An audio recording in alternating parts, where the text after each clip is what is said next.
Welcome to the Kendall Cooks Challenge. My name is Chris Ketke, Vice President of the School of Culinary Arts at Kendall College in Chicago. I would personally like to invite you to participate in the Kendall Cooks Challenge, a recipe contest designed just for high school students who share our passion for cooking. What's at stake? How about a professional knife kit and a trip to Chicago in the summer of 2013 for a week-long culinary camp here at Kendall College?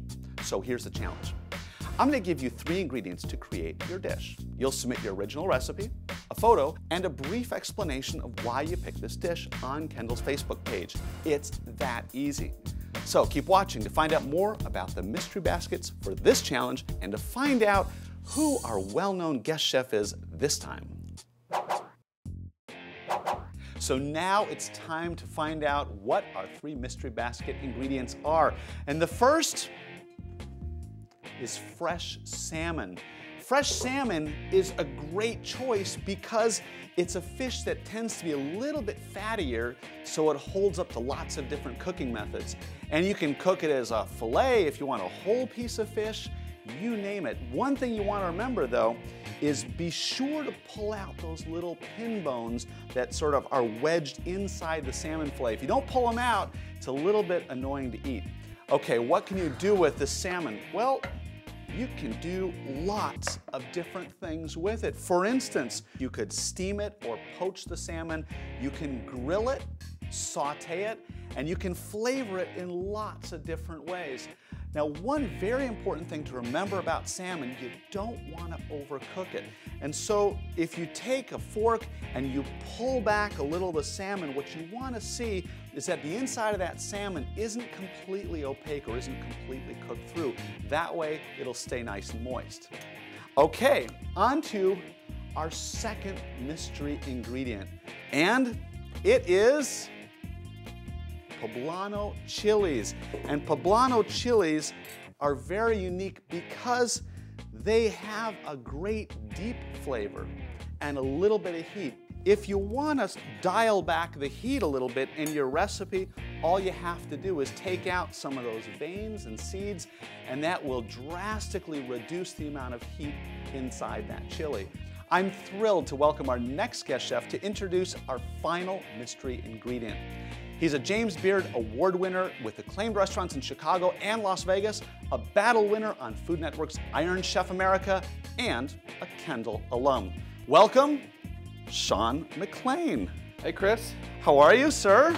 Great. Nice to see you. I just have a quick question. So you graduated from Kendall? Yep. You've had terrific success. Is there one lesson at Kendall maybe that you learned that sort of helped prepare you for what you've done? Back in the days when I went to Kendall, you know, the industry has changed quite a bit. TV, reality, all those things. But for me, I always kept it simple, taking it step by step and really taking your time to get to the top of the industry. Which you've done. Well, yes, which he has done. Plenty of steps left. So. All right, so what do we have under here? This is our third and final ingredient. Quinoa. Tell me a little bit about quinoa. Quinoa, which is typically considered a grain, and when you think of it, people always say the grain quinoa, but it's actually seed and grown primarily in South America. But the more you read, the more you understand it, you realize how intensely good it is for you, and it's easy to work with. All right, so give us a couple pointers on how you'd cook with it. Well, I mean, I think you kind of look at it as rice. You know, there's a ratio, and you can play with that a little bit, but much like rice, what you put in the liquid to the broth really kind of comes out in what your final product is. Now, you brought a couple dishes from the restaurants that would be sort of indicative of how you would cook. Just a couple things to play around with. Tabbouleh, often made with couscous or bulgur wheat. Okay. Quinoa fits perfectly for it because it's nice and fluffy. And again, what you put in it here, I put preserved lemon, some braised artichokes, traditional tomato, lots of parsley, lemon, olive oil. Great colors. And then I did a little roasted squash and made a warm salad this time and added some persimmon, the bacon, currants, some sweet potato, walnuts, and just roasted the squash. So that is absolutely beautiful. So if you look at these 3 ingredients, what do you think? Lots of combinations there, and I mean, salmon's just such a versatile fish. I think you can take that a lot of different ways. And of course the quinoa. Yeah. Sean, My Chef, pleasure. Thank you very Thanks much. for the This is invitation. great. My pleasure.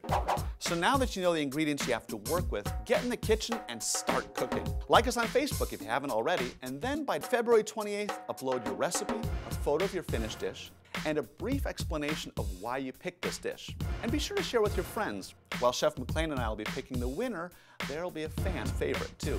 See you next time, and good luck.